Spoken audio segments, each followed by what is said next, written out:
What a matchup! And what a team, Mike. Metro PCS and the iPhone SE for $0 on a network that covers 99% of people in the U.S. Oh, impressive. Play with the best. Switch to Metro PCS and get a 32-gig iPhone SE for $0. Metro PCS. Coverage not available in some areas, plus sales tax and $10 activation fee. Claim based on talk and text. Not valid for active numbers currently on a T-Mobile network or active on Metro PCS in the past 90 days. See store for details and terms and conditions.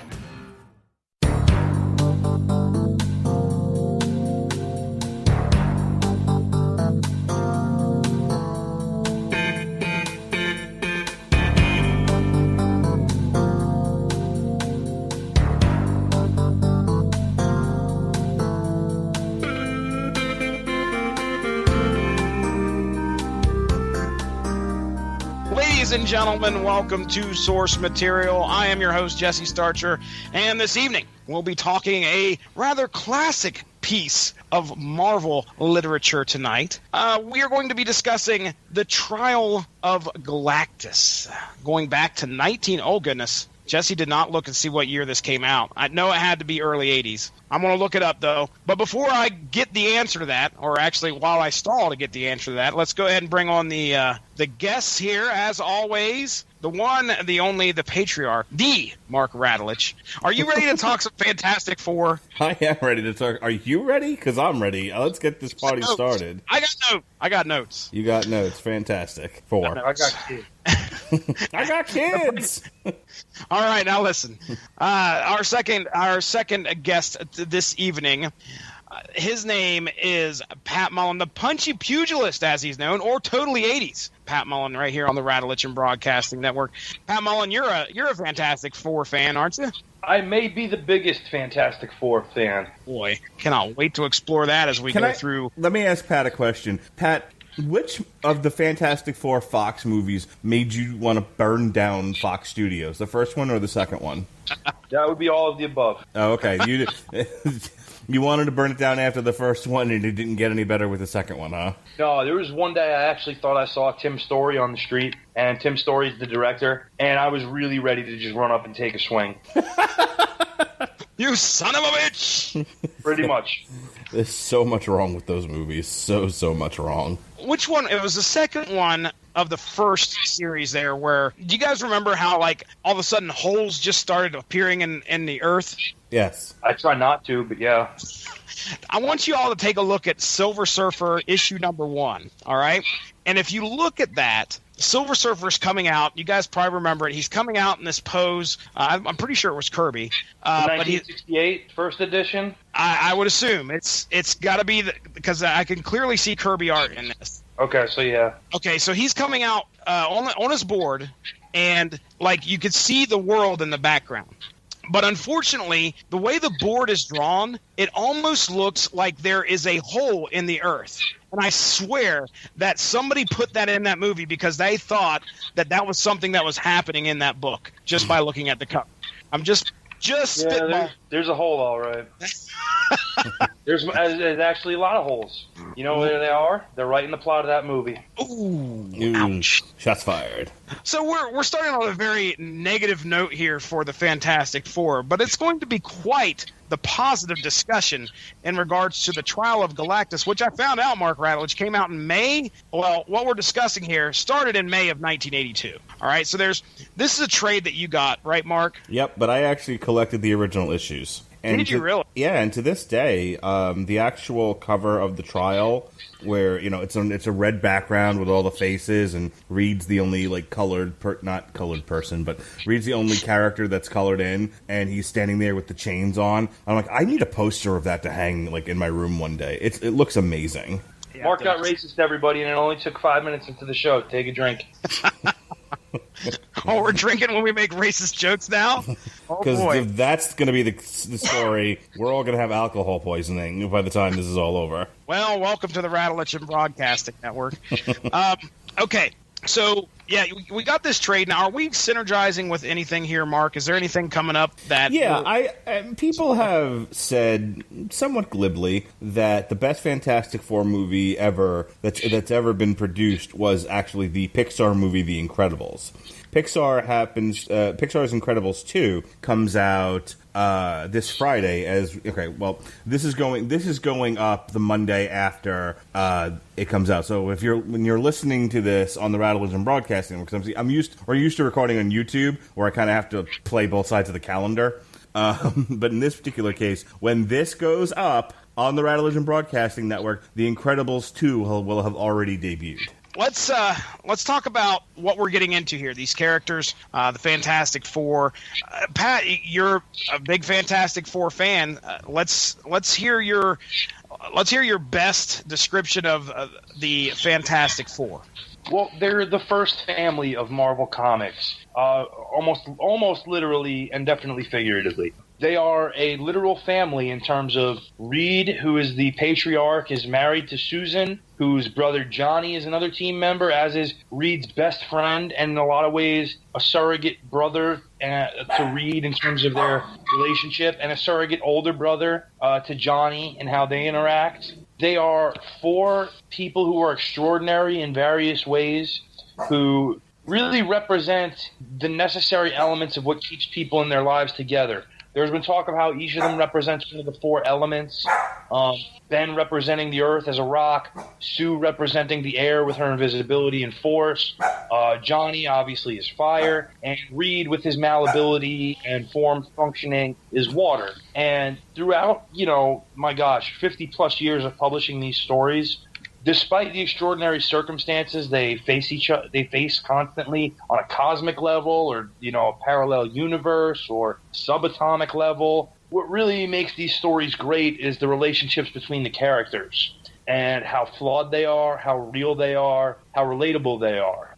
And what we have here really is one focused on Reed. And in my opinion, unpopular opinion, but one that makes a lot of sense to me, Reed's the greatest hero that there's ever been in the Marvel Universe. Because at his core, despite his ability to stretch and his, vastly superior intellect, Reed's still at his heart just a man. And he takes on the most extraordinary circumstances on a regular basis, finds these threats to the Earth, and somehow he's really the guy who more than anything stops these threats to Earth on a regular basis, and even on a bigger level than just Earth at times, like when he dealt with Annihilus in the Negative Zone, his first dealings with Galactus, or people like Blastar and the Molecule Man. All these incredible characters and threats Reed's taken head on and found ways to stop them, including the biggest villain in the Marvel Universe, Dr. Doom, who is Reed's arch rival, and Doom's really never found a way to really one-up Reed on a big scale like that. There's been little Pyrrhic victories for Doom he can hang his hat on,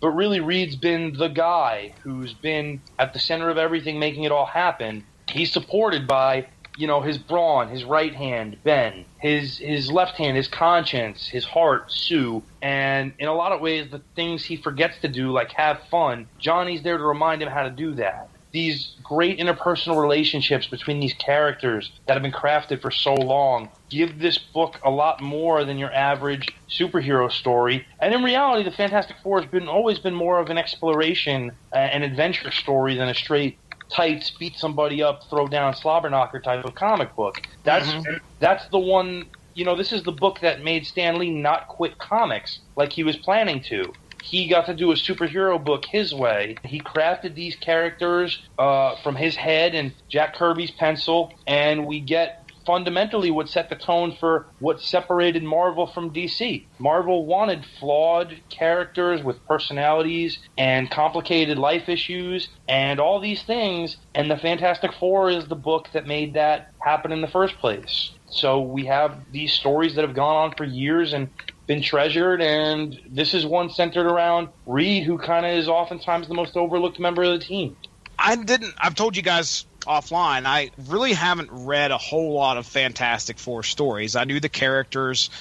man, I'm trying to think of some of the biggest events that I've had the chance to read where the Fantastic Four were involved. And really, the first one that comes to mind is one of the most recent. And Pat, you can spout your opinion here in a second on this, but it was Secret Wars, the most recent one, where at the end, the Fantastic Four are no longer pretty much in the Marvel Universe. Does that upset you that they took these guys out of the Marvel Universe as long as they did? Because they're actually going to be coming back here sometime this year. Yeah, they're due for a new series actually in August, which is great for me. I couldn't be more excited about it. But at the same time, it was one of those things where it kind of shows just disrespect to these characters, unfortunately, that we've gotten used to thanks to Fox.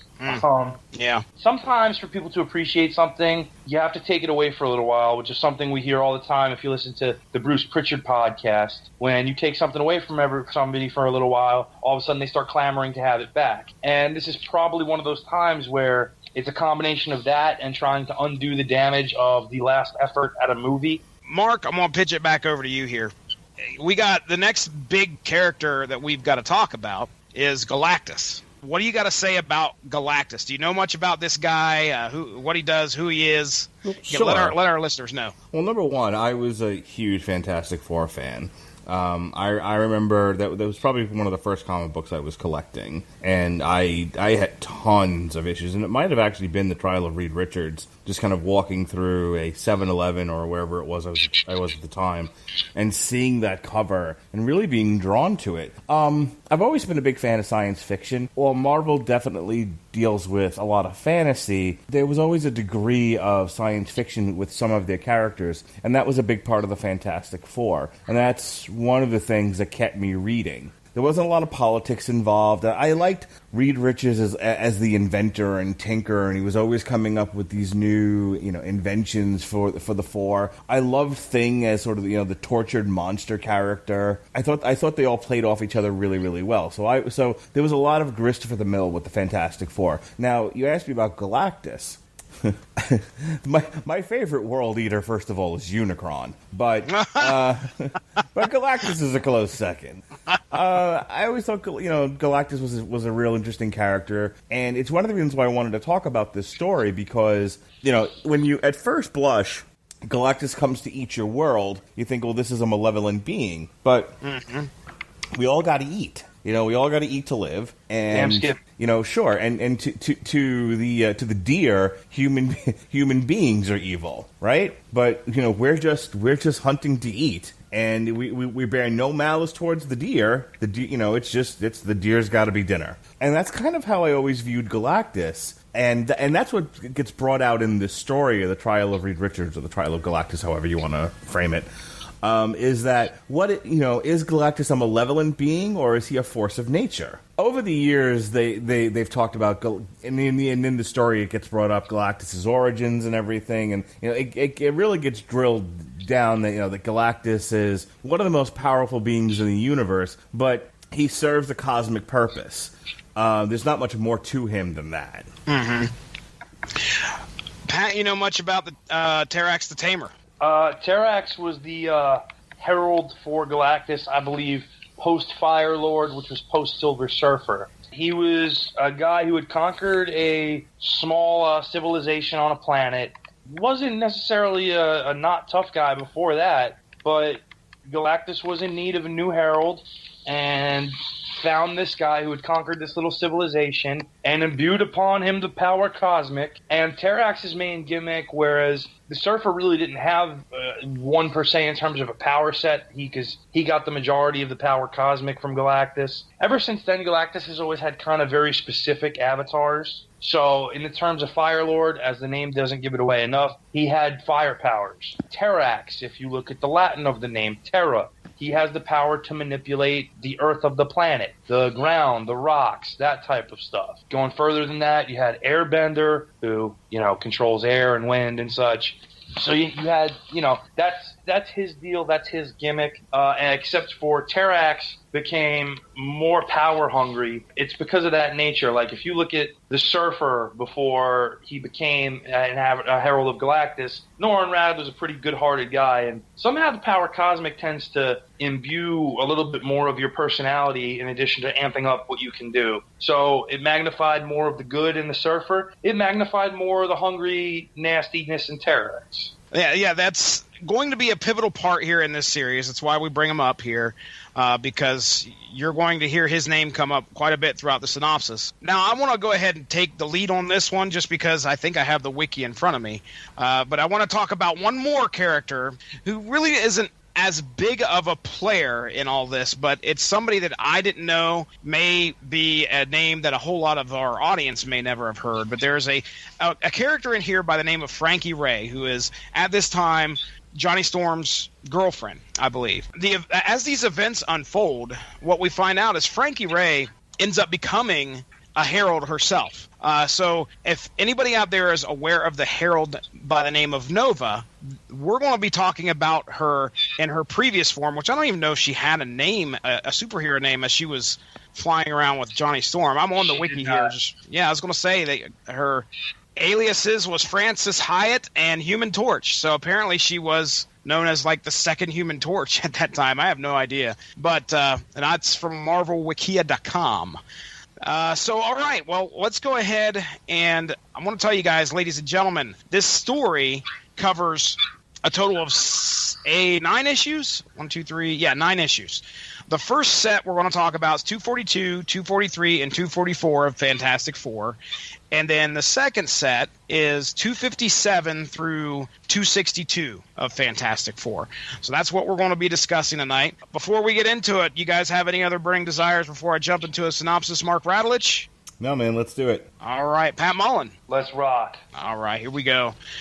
All right, so issue 242. It's Christmas time, and the Fantastic Four are celebrating. Queens, mom's cooking dinner, and college. Sorry. Thank you.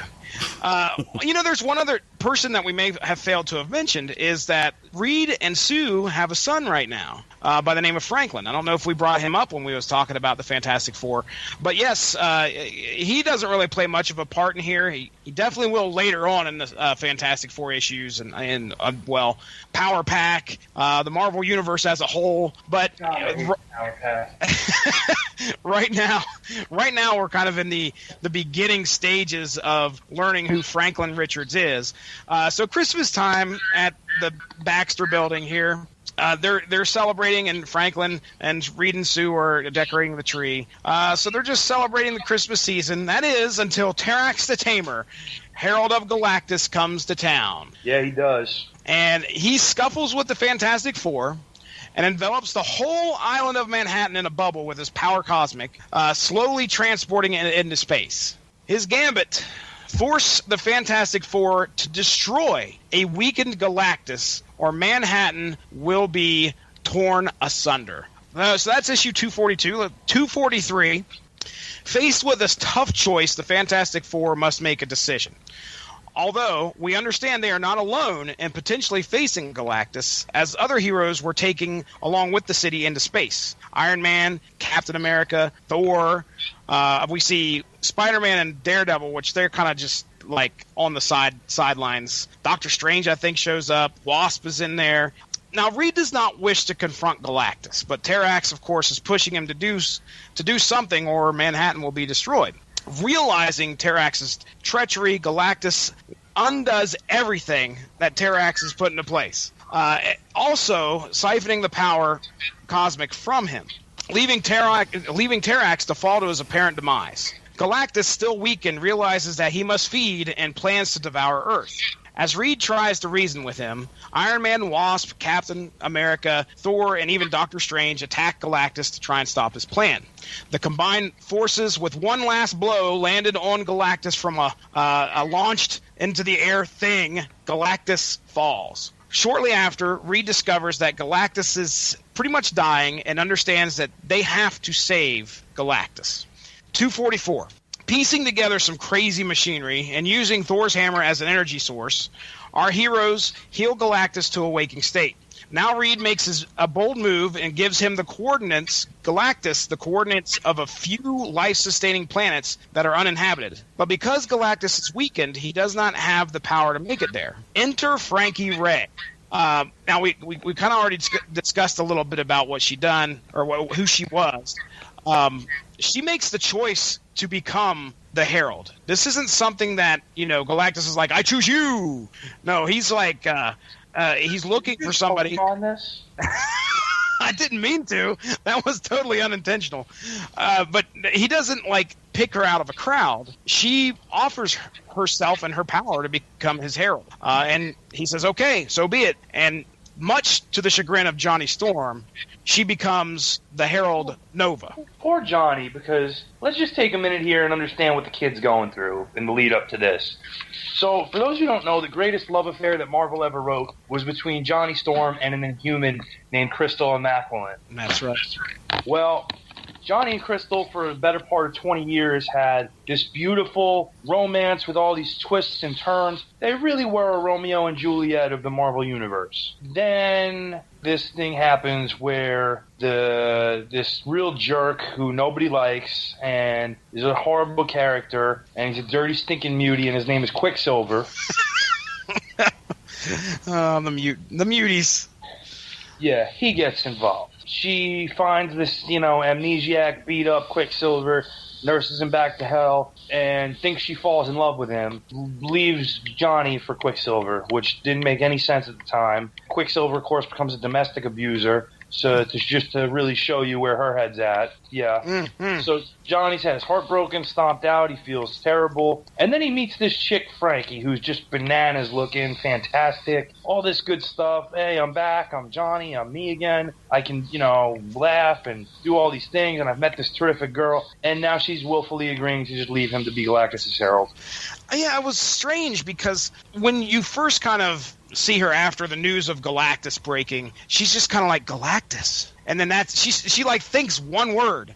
And I was like, does she know who this guy is? Has she had interaction with Galactus in the past or something? And I really don't understand the motivation as to why she did that.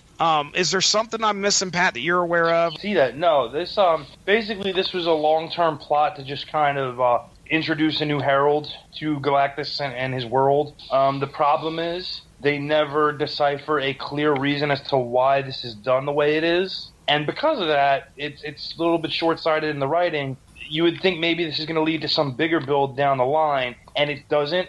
Nothing ever really happens with Frankie Ray of a significant level. So it's a weird long-term introduction to a character who winds up never really doing anything. Just kind of has Johnny Storm spinning his wheels and looking stupid and heartbroken again. Oh, that's sad. Yeah, I mean, I don't have it in my notes, but it's evident in the later issues that we're going to be discussing. As she is Galactus' herald, she's falling in love with Galactus. And okay, this is kind of strange. I mean, they don't really... That doesn't resolve itself by the time we're done reading here. But that's sad. Well, there you go. So, yes, Johnny is... to encapsulate all that in my notes, I put Johnny's upset he lost his girl. So, yeah. Bit underselling it, sir.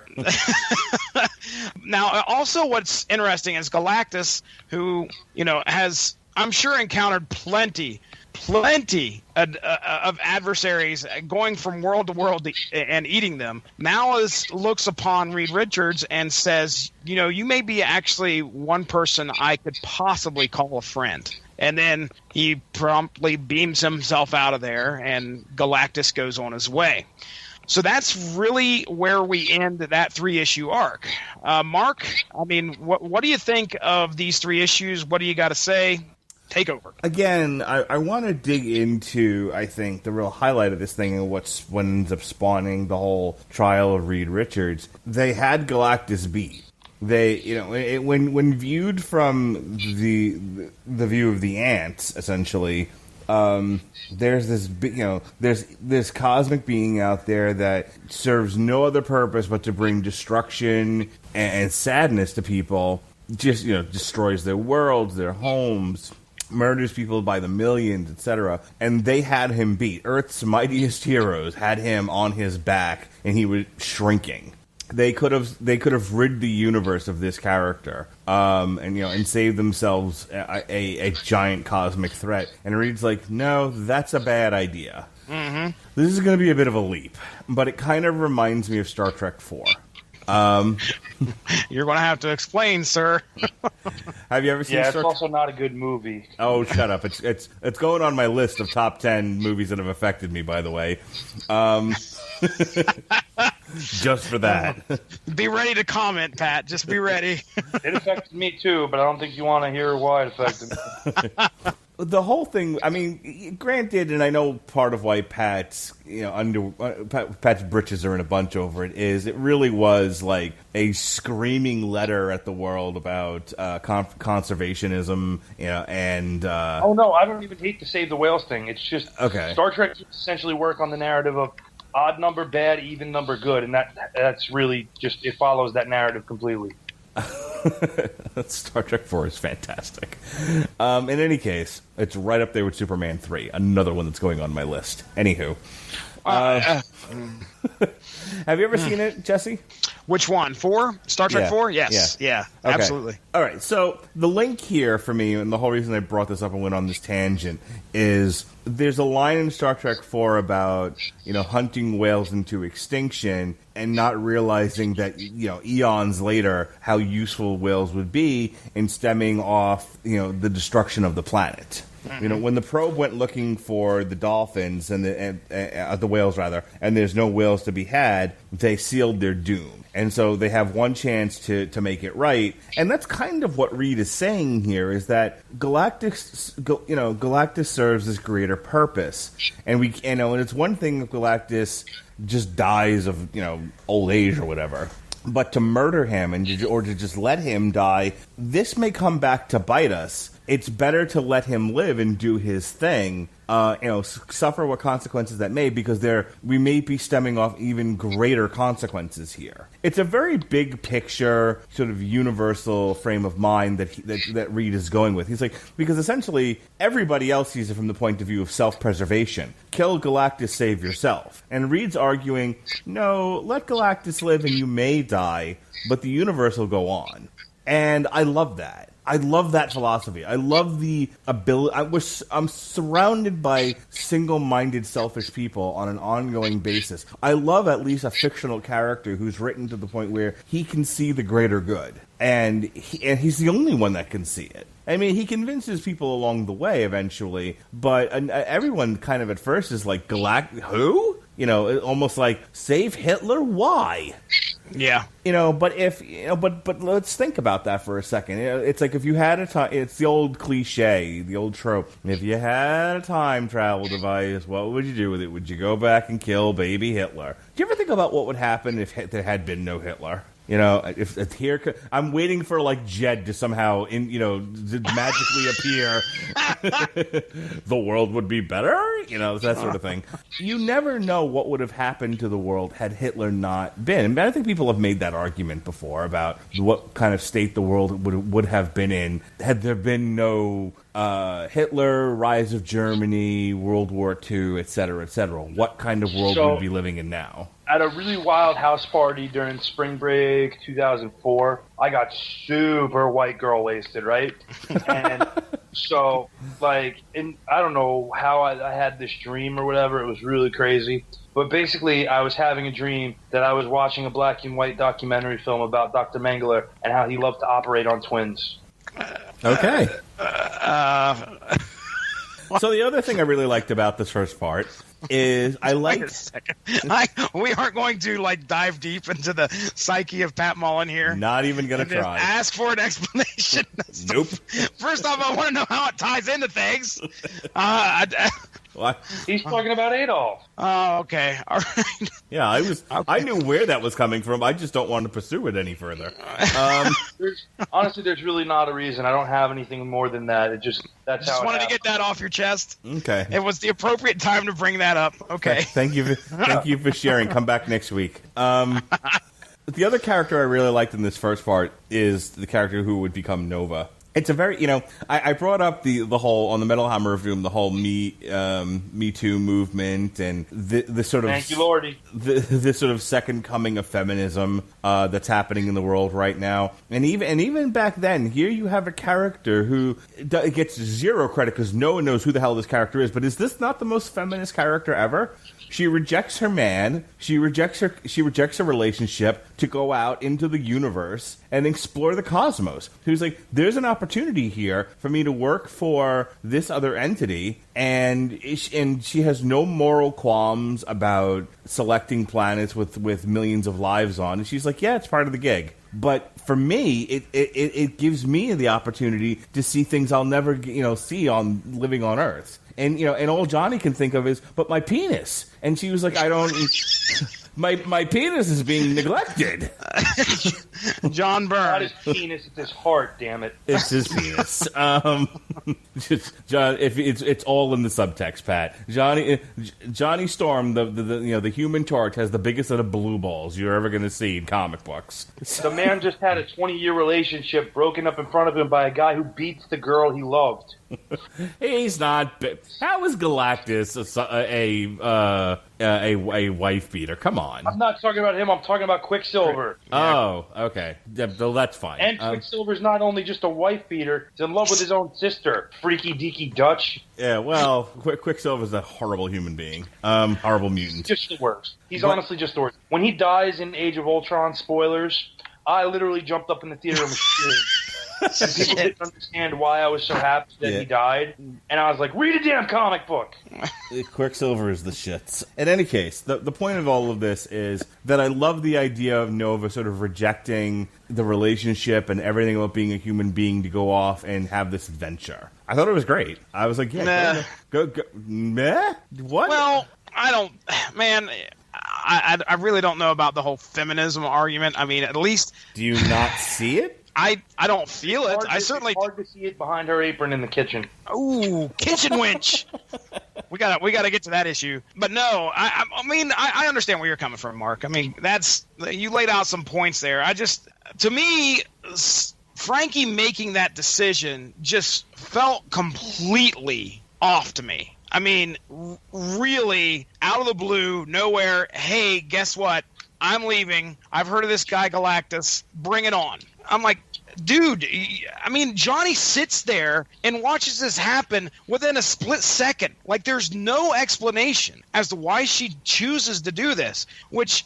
as a man, you want to leave me, fine, but give me a fucking reason why. What did I do wrong? Dude, that's not a reason. What? No.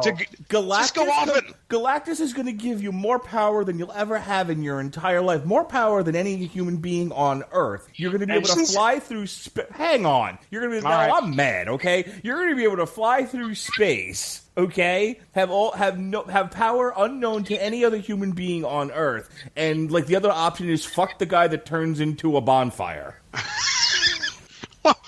Why? Where to begin with the deconstruction of this? Do I need to bring my wife out here and have her explain it to you?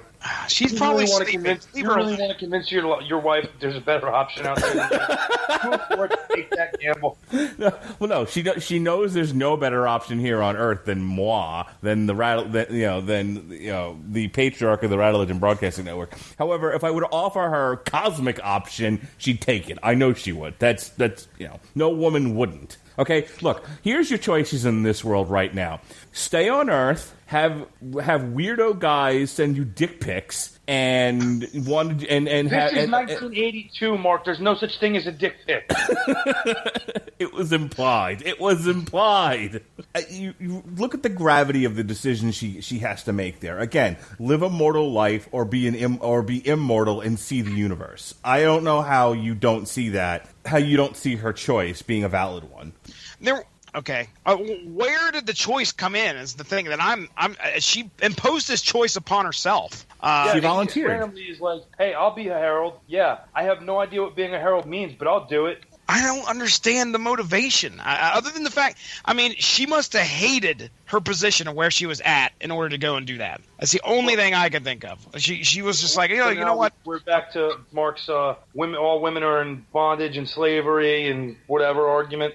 I guess. I mean, it's the only thing I can think of. And it's not like they lay that out in the comic. Now, granted, we're starting in the middle of something here. I want to deconstruct this in a different way. So, I cannot believe that we are those 3 issues. We're talking about Frankie's decision to fucking go and be with Galactus. Go ahead. Yeah, let's just skip it. Can we just stop because it sucks anyway? That's that's source material for you. Look, it is. Let me break it down to you like this. Picture a girl in rural Alabama. No, shut up, Echo, Amazon. That keeps happening. Here's a girl in rural Alabama, and she dreams of bright lights, big cities, but she lives in a town of like 500 people. It's a one-horse town, and all she wants to do is get out, okay? But she could stay in her one-horse town in rural Alabama and marry the star quarterback and live a comfortable life, you know, because not only is he a star quarterback, but he could have been a plumber. Except Frankie Ray lives in fucking Manhattan, where every superhero and the fucking world hangs out. You're comparing Manhattan to the universe, Pat. Manhattan is the universe. That's what this whole thing establishes. All right, move on. Here, I'm at the point in the book where she makes the decision, okay? Now, granted, there may be another aspect of this decision that we are not really making clear to the listeners, and that's the fact that, you know, Reed and Galactus are trying to figure out a way that Galactus can go and find something to eat, pretty much. He's got to go find a Wendy's. He's got to go find a triple. Galactus needs something to nosh on. You know, Galactus has come to the realization, like, look, I'll read it to you here. He says, I read within your mind the spatial, which I didn't know, like, fucking Galactus was telepathic, but I read within your mind the spatial coordinates of those worlds. They are too far for me to journey in my present state, should they prove unsuitable. The dilemma remains unresolved. I must consume the energies of your Earth, or you must slay me and end my hunger forever. I cannot accept that, Galactus. There must be a third alternative. And in walks Frankie. There is a third alternative, Galactus, and I can give it to you. She'll give it to you good. Frankie, what in the world? Hey! So, yeah, she says she's been studying the Fantastic Four's records. I know all about you, Galactus, and I know how Norrin Radd allowed you to transform him into your first herald, the Silver Surfer, so you would spare his homeworld Zenla. I make you the same offer. Spare the Earth, Galactus, and take me as your new herald. Okay. So maybe she's just coming to the conclusion that she needs to be a herald. This still doesn't answer my question, which maybe you guys read it in the book and understand it a little bit better than I do. But does creating her as a herald give Galactus like the energy that he needs in order to get off planet and find? No. What his whole point was, if I get there and the planet's not going to give me the life essence that I need, I'm going to die, and that's not acceptable. So I'd rather take the sure thing and eat the Earth.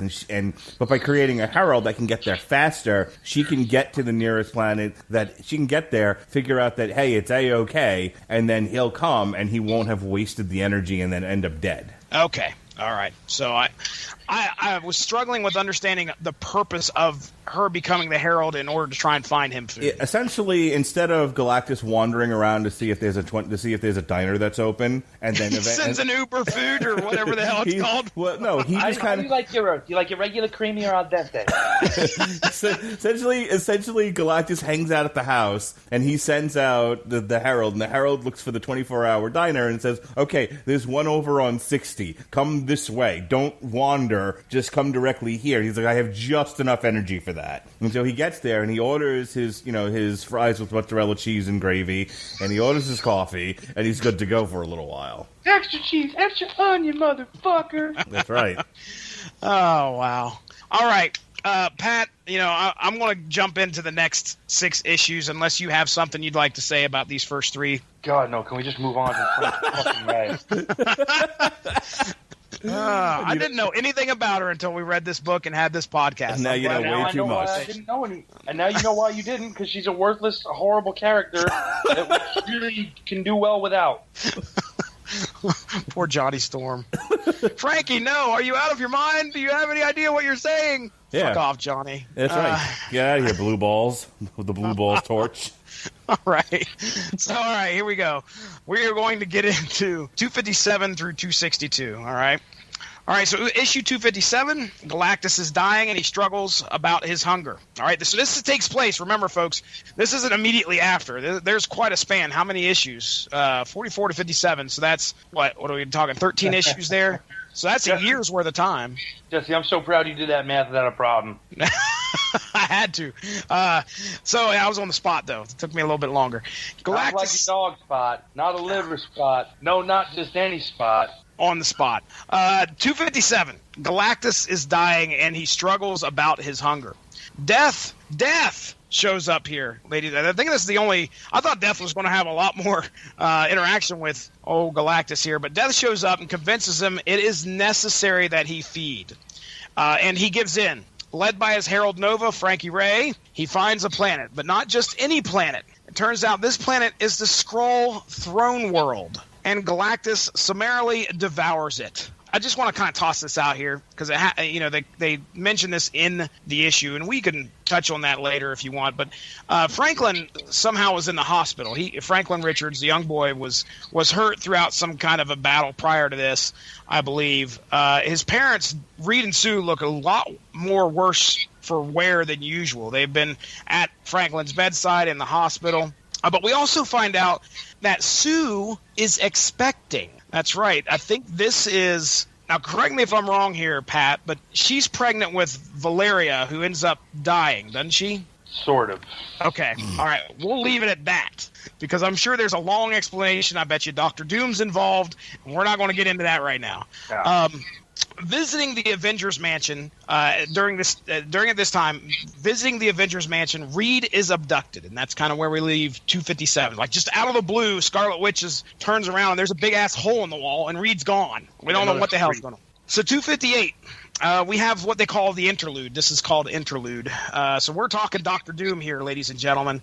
And we just kind of follow Dr. Doom throughout his daily duties. He's dealing with this young kid, Kristoff, where at first you kind of see the sympathetic side of Dr. Doom and how he wishes to, mold this child and treats the child pretty good up until... Well, wait. Go ahead. So... I forget what the exact instance is of Kristoff that he does some little minor thing that really just pisses Doom off. He's like, he compares him to Magneto. He starts off about Magneto. That's what it is. They're asking about somebody who can potentially take on Doom's chamber and, not be killed by the cosmic rays. And the kid suggests Magneto as a potential, suitable person in there, someone of great power. And he compares Magneto's power to Doom's. And that's enough to set Doom off. First of all, you compared him to a dirty, stinking mutie. Second of all, because he's suggesting that anybody's power level is on that of Doom's. And he freaks out, grabs this kid, throws him up in the air, and scares him half to death, and just sends him to his quarters until I call for him. I was like, oh, shit, this kid's dead. No, thank goodness. Kristoff's still alive. No, not thank goodness Kristoff's still alive, but we'll get there another day. All right, and Doom's search for for cosmic power leads him to kidnapping Tyros, formerly Terrax. Yes, Terrax is still alive, ladies and gentlemen. He is bandaged head to toe and in a hospital, but Doom has found him and has brought Terrax back to Latveria. And there's a plot here to give Terrax his cosmic power back, setting him loose to try and kill Reed Richards. Now in 259, Tyros or / Terrax versus Ben and Johnny pretty much happening here. With the help of Dr. Doom, Susan ends up jumping in as well. So there's this big fight between Terrax, who's like, bring it on, I'm getting my revenge. You guys betrayed me, and Galactus, he also depowered me, and now I've got the cosmic power back. You're all going to suffer. So Susan jumps in there as well, much to Dr. Doom manipulating her to become involved. Also, at the end of this, Silver Surfer shows up in the very last page, who says he's inspecting a matter transferal beam that was used, and he must investigate. Now, getting into issue 260, the battle continues. Susan decides they need Reed to help, so she sends out a signal, but Doom grows concerned when Richards does not show. Seeing this, he tries to stop Terrax. Now, Terrax is pissed at him as well. So we got Doom versus Terrax in this. Silver Surfer arrives. The shit just keeps getting escalated more and more. And now it's between Terrax and Silver Surfer. There's a fight going on.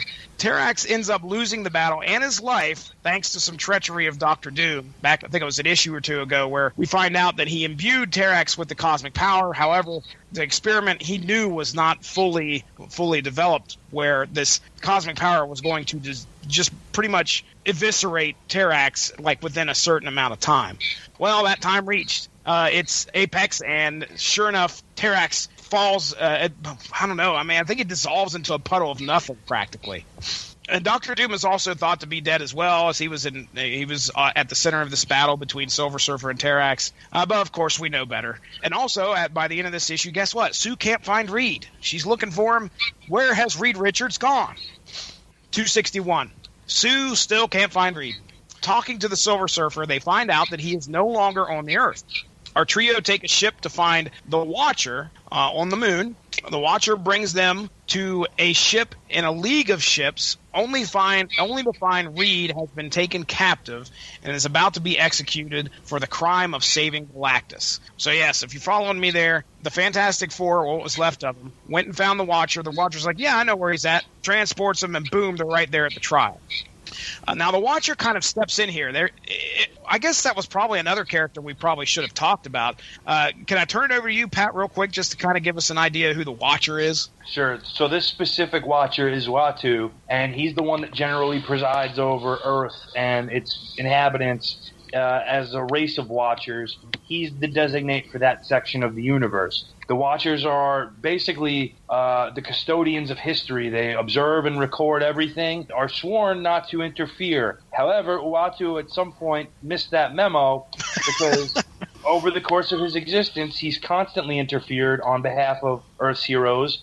The first time was when Galactus made his first appearance on Earth, and he was able to help Reed stop the menace of Galactus from destroying the Earth at that point in time. Again, Uatu being Uatu, gets himself involved here and brings the Fantastic Four to the trial, which I guess is not technically interfering so much because he's not directly involved. Yeah, at this point, he's just a cosmic Uber. Well, until he becomes like defense counsel, because that's why I said to this point.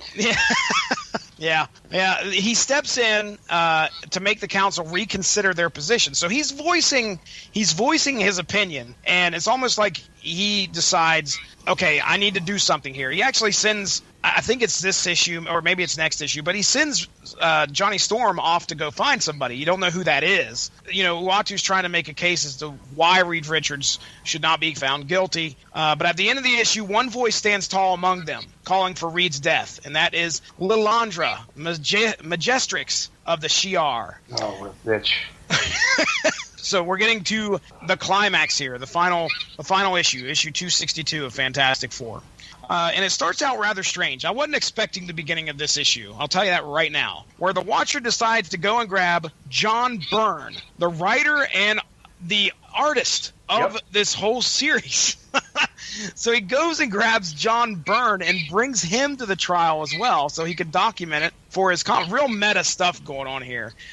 Pat, you know, has he ever showed up in any Fantastic Four? I feel like this has been an established character for some reason. Obviously, he's been the writer and the artist for quite a while on Fantastic Four. But this is the first time I've ever seen him show up in a comic book. Yeah, this is John Byrne sowing some of John Byrne's wild oats, as it were, I guess, and wanting to put himself into something and kind of Rousseau it up a little bit. Okay.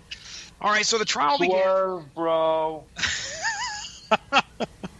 The trial begins, and we hear from a scroll attesting to the throne world's demise and the 7 billion souls devoured by Galactus. The Watcher sends Johnny off to bring someone for Reed's defense, and the Watcher is now defense counsel and asks Reed how he pleads, and all of a sudden, Reed pleads guilty. Go ahead. He pleads guilty to allowing Galactus to live, but his argument is that allowing Galactus to live is not a crime. And the whole thing was, he was like, yeah, I'll plead guilty to letting him live, because that happened. There's no way there's no way of, I can get out of that one. That's a fact. I let him live. That's documented. I'm not, but the real question is, was allowing Galactus to live so that he could go on destroying worlds a crime? Yes, that's right. So Torch brings Odin, the Allfather Odin, in to explain that Galactus, kind of supporting Reed's argument, Galactus is a force of nature. We get an origin of Galactus, who I'm going to do my best just real quick to kind of explain. Galactus is he's a being prior to our universe's beginning. So he was like the last of that universe, and then emerged a changed person in our universe and with this insatiable hunger. But Odin goes on to explain that, he is not really a man that is... He's not a man that has good or evil intentions. His job is to serve the universe by doing what he needs to do. That's my best explanation from what I read. So Odin leaves after this explanation, and Galactus arrives. His first thing to kind of say is like, hey, look, I consider Reed a friend. Now, that does a little bit more harm than good here. And the Watcher and Galactus decide, okay, well, let's see if we can get somebody else in here to maybe sway the argument. And their combined powers summon the great entity... Planet. The great entity Eternity. Now, this is where we get into Marvel cosmic trippy stuff, all right? So follow me. Eternity brings everyone's mind into one single mind. And then at the end of this, we find out by John Byrne telling the tale and Watcher urging him to do so quickly as the memory of these events will fade. But we find out that the trial is pretty much over, and Reed Richards will always be remembered as an innocent man. So there you go. That is the events leading to and the trial of Reed Richards there. Mark? I just thought it was great, in an action-adventure sci-fi series, really meant for kids and maybe some, college dudes, that they're debating the nature of this being. Let me stop you real quick. Let me stop you real quick. You mentioned a comic. This is 1982, 1983, and this is stuff that's coming out in comic books. I mean, me and you were 5, 6, 7 years old. And you were picking this up off the stands. This is some heady shit for a kid. And it's, right. I'm not saying that's bad in any way. I'm saying that's great for a comic. In 30 to 40 years, we went from is this a man or a force of nature to zombie guy doing fucking flips off a trampoline. Bam, zombie land. Wait a second. We have regressed, sir. That's Damn where. Skippy. What was that, Pat? Damn Skippy, we have.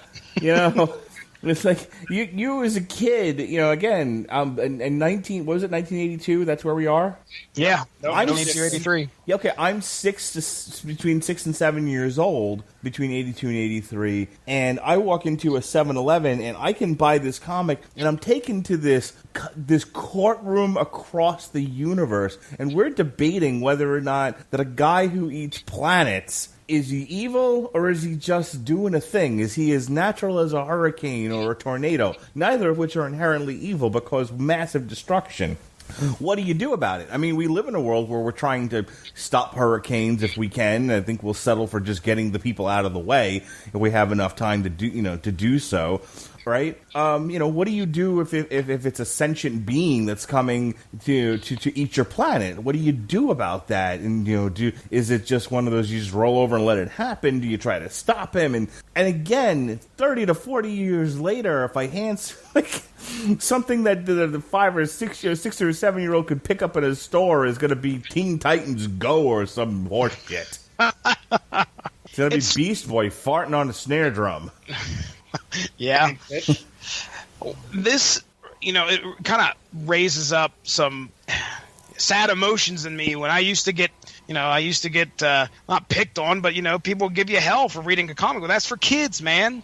And you read a story like this, and this is in the 1980s when that shit was, very much prevalent, where somebody saw you with a comic, you be ready, you might get a hard time. But the stories within a Marvel Comics Code approved comic were pretty damn deep. Pretty deep. So, yeah, I hear where you're coming from, Mark. We may have regressed. I think that, well, society has gotten a hold of our superheroes, and a lot of times we may not like the direction that they're going in, especially nowadays. But, chalk that up to just having an opinion or being old and codgery, but whatever. The other thing I really liked about this was how, so Reed puts together a plausible argument, and the counter argument is, you still killed millions of people. We're still angry. We want justice. So essentially, Lalandra's whole argument is vengeance. It isn't really it's lynch mob. Yeah. I was absolutely gonna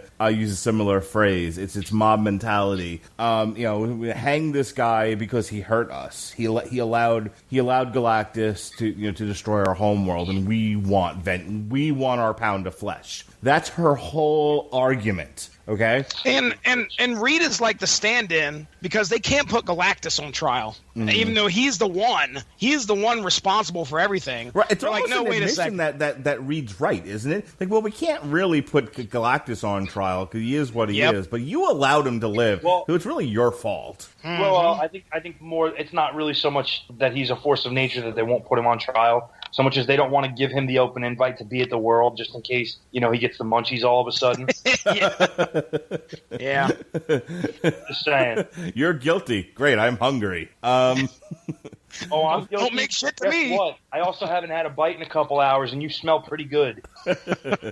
Yeah, suddenly he turns into that female duck from the Daffy Duck cartoon.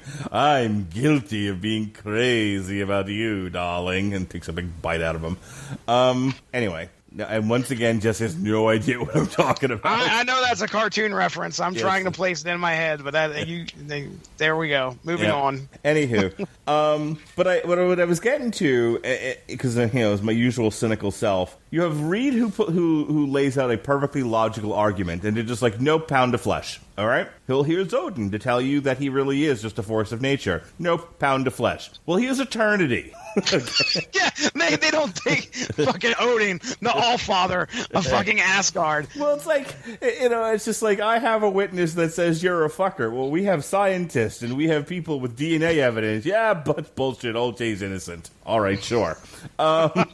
It's well ahead of its time in really defining the modern American courtroom, isn't it? We have evidence. Yeah, but we hate him and we want to hang him, so we're going to say he's guilty. Want to do it, yeah. Yeah. I think that's what made me laugh about this, is that in 2018 I could look back on and go like, yeah, that's how that trial would go. It would absolutely, we have an omniscient witness that can tell you the absolute truth of the universe, but we hate him so much he's got to go. Yeah, that truth is cool and all, but yeah, we kind of want it to go this way. Yeah, we're not saying you're wrong, but we still want to kill Reed Richards. Okay, all right. I think it ends up working out though, isn't it? It's like Eternity kind of gives his testimony. Everyone sort of figures out that it's a force of nature and Reed's innocent, and then they just reappear at home again. From what I remember, through some cosmic bullshit, and I mean back to the kitchen, Lalandra. Charles Xavier's hungry. Yeah. Now, Pat, you said that you felt this was one of the definitive stories of the Fantastic Four and possibly the Marvel Universe itself, if I remember correctly. You want to explain? Yeah, I mean, again, you're talking about multiple cosmic empires, all converging about Galactus and not knowing what to do, and they're going to figure it out because so who do they go to in terms of, we want somebody to be responsible for this, that we can punish for the lives lost here. And what do? They look to Reed. They look to a human man from Earth who, on the cosmic power scale, does not register very high. He's not a Thor-level powerhouse. It's arguable that he has one of the more underwhelming superpowers that anyone in the Marvel Universe who's a major player has. So you go from there, you kind of look at him as, well, what really sets Reed apart? It's stories like this. Reed, just through sheer intellect, is involved in the biggest story you can possibly be in, where he's being held responsible by all these different galactic empires for the continued living of Galactus. And so the fact that there's that scope and he is the biggest involved party of it is really telling as far as how important the Fantastic Four are to the Marvel Universe as a whole, and especially Reed. You're talking about Reed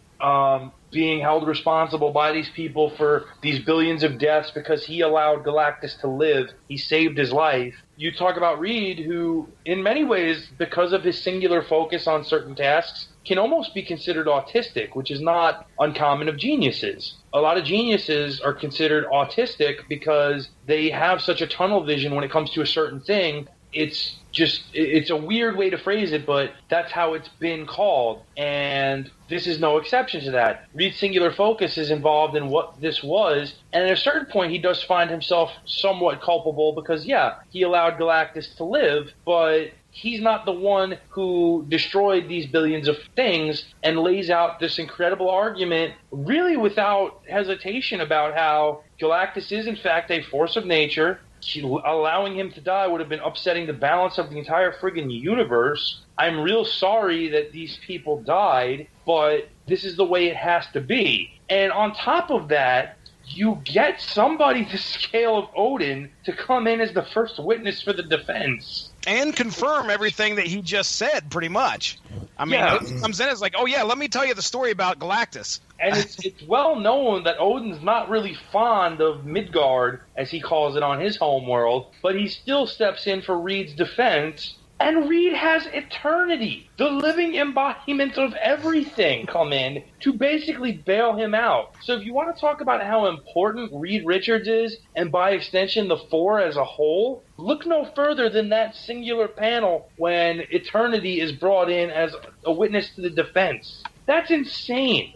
Yeah, you can rest your case on that right there.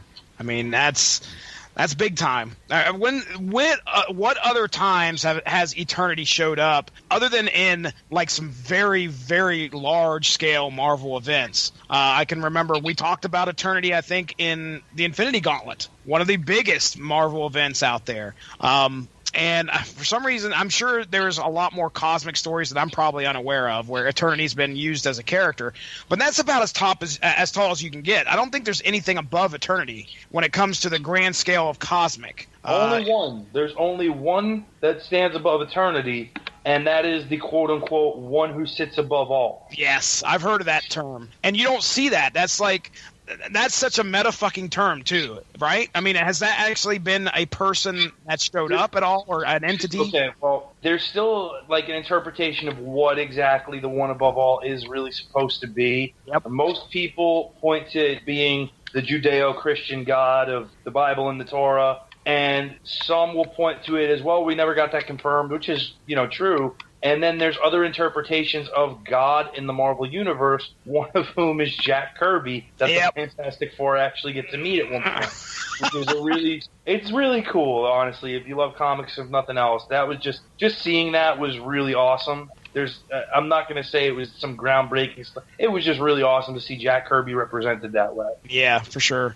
Well, that's kind of how I took it when I first heard of the one above all. I was like, well, are they referencing actually God, or are they referencing the creators of these stories? Which is, some people could say, okay, well, yeah, that's kind of what God is. He creates his own story and watches it unfold. So I don't know, but interesting stuff. Great explanation as to why this is one of the better, if not the best, representation of the Fantastic Four and Reed Richards in a story.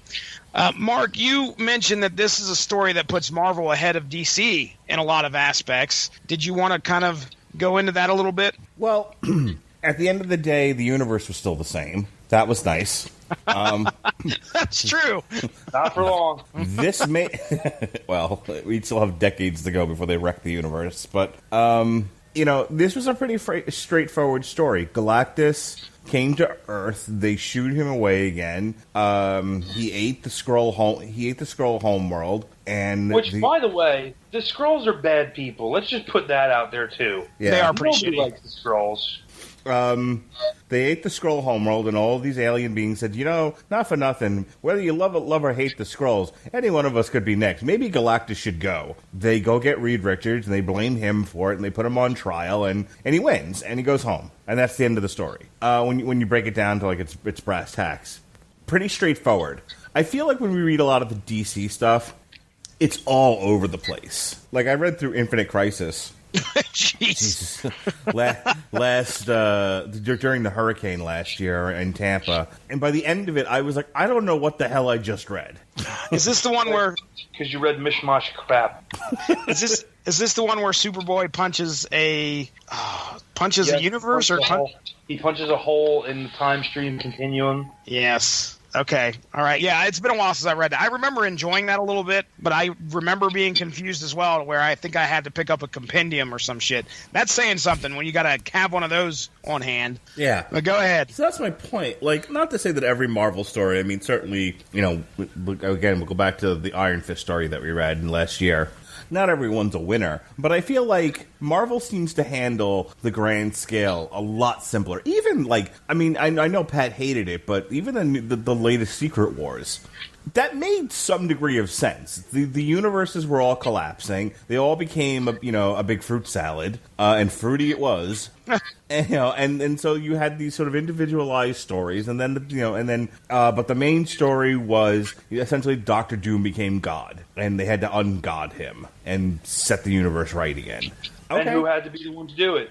I don't remember. Honestly, I gave up on it. But no, take one guess. Who had to be the one to stop Doom in Final Combat? It was Reed. It's Reed Richards. Bingo. So I tend to enjoy, I think, the grander Marvel stories more. Like I said, there are some DC stories I've really enjoyed. Loved Emperor Joker. This will be the second time in as many weeks that I've mentioned that.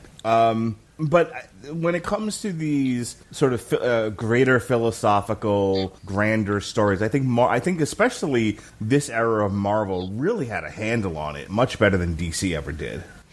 I can see where you're coming from. We're both, I should say myself, I've been a Marvel guy growing up. I know you collected most Marvel when you were growing up as well, Mark. So I don't want to sit here and say that we're biased in any way, but because the evidence right here speaks volumes that we just read. Pretty straightforward story, just like you said, and we got to learn a lot about a man who fought against a legion of alien races in a trial that it turns out he was right all along. So I don't have really any other notes here. Mark, did you have anything else you'd like to say before we kind of close up shop? Freedom for Frankie. Freedom for Frankie. Fucking shit. Pat Mullin. Once again, Reed Richards proves to be the greatest hero the Marvel Universe has ever seen. I will absolutely tell you, this is the first time I've read this story, much to these two guys' surprise. This is the first time I hopped in and read some one of the more famous Fantastic Four stories. So, and I enjoyed it. I had a good time. I had a fun time reading it. John Byrne showing up in the comic kind of threw me for a loop, but of course it was neat to see how he put himself in there. If I had the chance to do something like that, you got to think, this guy wrote and drew this comic. That's a big chore, especially for the workload that 1980s Marvel expected of you and the pay that you got. They weren't. John Byrne's a notable creator, but back in the early 80s, I'm sure he was just doing his best to try and, make his mark on the comic world. And drawing and writing your comic, most comics you see today are either written by a person and drawn by another person. And he did this for years, too, on Fantastic Four, if I remember correctly. Yes, he did. I mean, I don't have the wiki in front of me, but I know it was years that this guy did this. So being able to tell a good story and draw it at the same time is pretty unique. And that's what makes John Byrne a legend when it comes to comic books. Let's get out of here. Guys, thank you so much for coming on here. Mark Radulich, let's do some plugs, sir. What do we got coming up on the network? When this airs, the next day, tomorrow, will be our Damn You Hollywood review of The Incredibles 2, brought to you by the good people at Pixar. And then on Wednesday will be Metal Hammer of Doom's review of Amorphous, Queen of Time. Last week, on the Rad Religion Broadcasting Network. Alexis Hana, not you, Amazon Echo, from Honeysuckle Rose Creation, and the returning Ronnie Adams, and I and Jesse all talked about Kingdom Come. Speaking of dicks, remember that? So we discussed that at length, and then on June 12th, and then on June 12th, Jesse and I attempted to talk about Krypton. I don't know how that's going to go. I do. Badly. And then on the 13th, the Metal Hammer of Doom reviewed Ghost prequel, new Ghost album. Coming up on the Source Material podcast, we're going to be synergizing in a small, like, infinitesimal way with Jurassic World. We're going to be looking at Justice League America: Salvation Run. Oh, that's fun. How what I remember. How is that synergizing in some small infinitesimal way? I think there was a dinosaur on the cover of the trade I got. Okay, all right. Is that the one with the trickster handcuffed to? Oh gosh, it's been a while since I read it. It's sitting right over here. It's essentially it's all the DC's supervillains are like thrown on an island on this planet. Yeah. Yeah. So yeah, that's okay, like I'm thinking of one of the spin-off minis, I guess. That's like Jurassic World, right? Sure. And then on Wednesday, Jesse, have you heard any of the Nine Inch Nails playlist I put together for you? No, I have not had a chance to listen yet. Well, we're gonna review the new Nine Inch Nails EP that's being marketed as an album for some reason. It's called Bad Witch, and then because it's only like 6 songs, I'm gonna have Jesse pick 4 or 5 of the ones that I've put on a playlist for him, and we're gonna talk about those Nine Inch Nails songs too. You know? They aren't all like 8-minute long songs or anything like that. None of them are 8 minutes. 8 minutes. Okay. No, they're all normal song length. Coming up in the month of July on the Source Material podcast, we got Luke Cage Volume 1, Sins of the Father, Ant-Man Volume 1, Second Chance Man, Incredible Hulk's Planet Savage, which features one of my favorite stories, The Spy Who Smashed Me. On the 23rd of July, I'm gonna take a break from this nonsense, and Jesse and Jason Teasley are gonna look at Spider-Man Threat Level Red. Is that what that's called? Threat Level Red, sir. And then we close out, and in no way is this synergizing with anything. We just decided this was a good time to do it. We're going to look at the Scott Ian written Lobo, Highway to Hell, on July 3rd. Scott Ian from Anthrax? Yes. Yeah. Nice. Yeah. So, Pat, you're, of course, welcomed on any one of those shows if you should feel like your sack's being tickled and you want to be a part of it. I appreciate that. Nothing gets me going better than a good tickling of that underside. I like I said, if anything we're doing tickles your sack, you let us know. On the Metal Hammer of Doom, have you guys ever done Typo Negative? Yeah, we did an entire retrospective. Did you? Yes, we did. I was not part of that. That was a while back, wasn't it? But if you're interested, why was I not involved in that?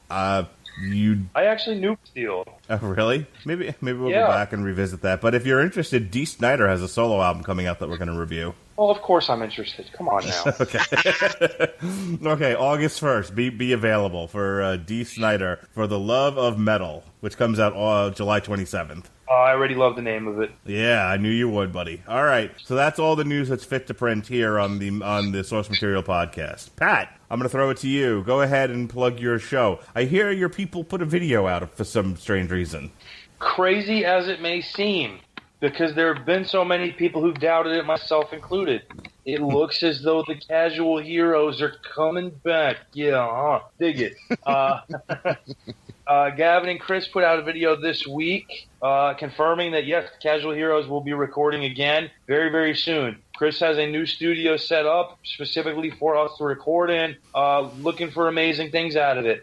Gavin Napier announced the arrival of a new show. It's going to be called Old Guys, Old Games, where people from the Jurassic era, to tie into Mark reviewing Jurassic World, review video games that were released in a time long ago in a land far away called Japan. And some of these games that Gavin's going to be doing shows on include, but are not limited to, John Elway Quarterbacks, Tecmo Bowl, WWF WrestleMania and Steel Cage Challenge, Tecmo World Wrestling, just a lot of fun stuff on there. Expect me on at least 2 of those, to be sure, mainly because Ted DiBiase uses Girls and Cars as his entrance theme on WrestleMania for NES, which is just amazing on every level. The game itself is trash, as are most wrestling games produced by the WWF through that time. However, Girls in Cars, you know, what can you say about it but just the best song ever written and composed. Absolutely. Yeah. In addition to that, you can generally more often than not hear me Sunday. We record on Sunday evenings now. We're not live anymore, but we do answer questions. We do respond to stuff that's sent through us through Twitter, through Facebook at Robert Winfrey.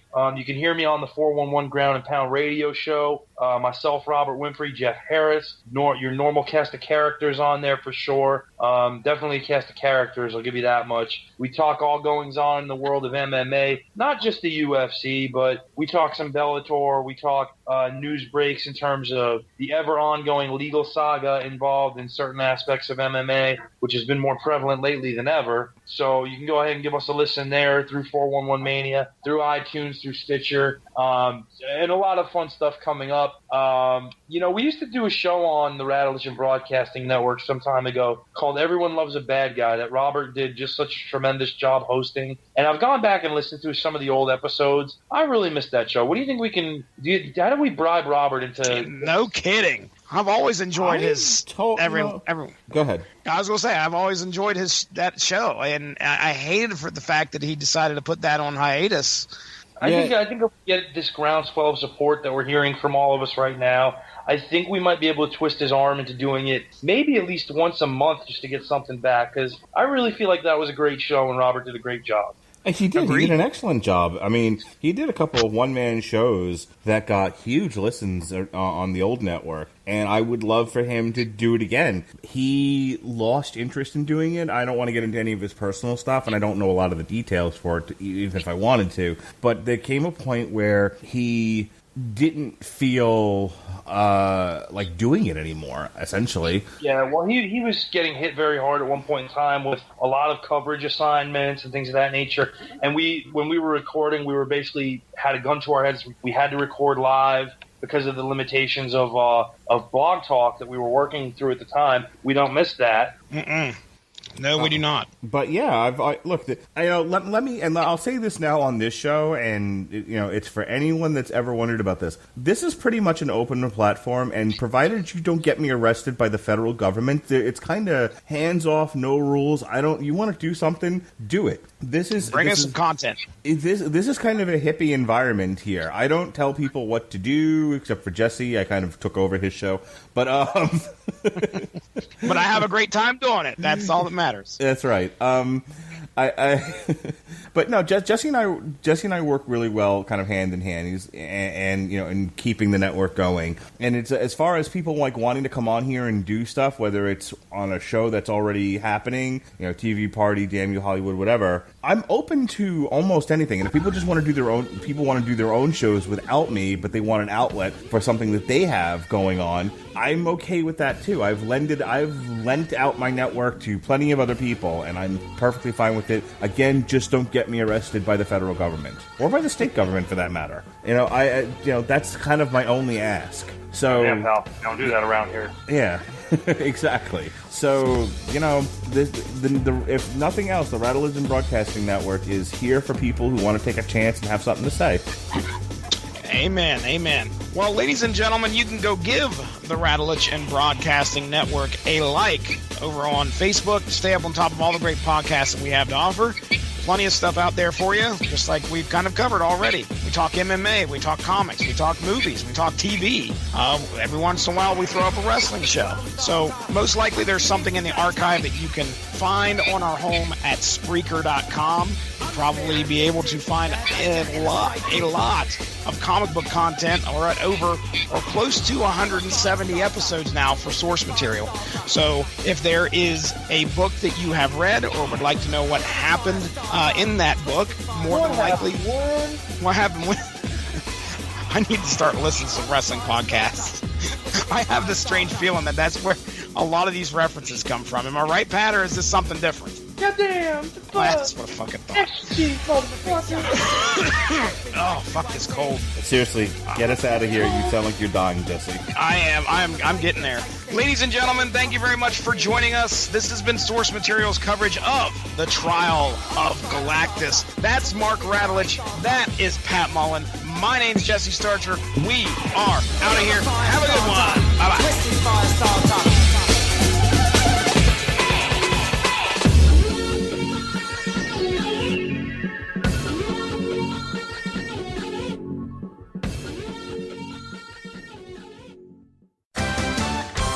What a matchup! And what a team, Mike. Metro PCS and the iPhone SE for $0 on a network that covers 99% of people in the U.S. Oh, impressive. Play with the best. Switch to Metro PCS and get a 32-gig iPhone SE for $0. Metro PCS. Coverage not available in some areas, plus sales tax and $10 activation fee. Claim based on talk and text. Not valid for active numbers currently on a T-Mobile network or active on Metro PCS in the past 90 days. See store for details and terms and conditions.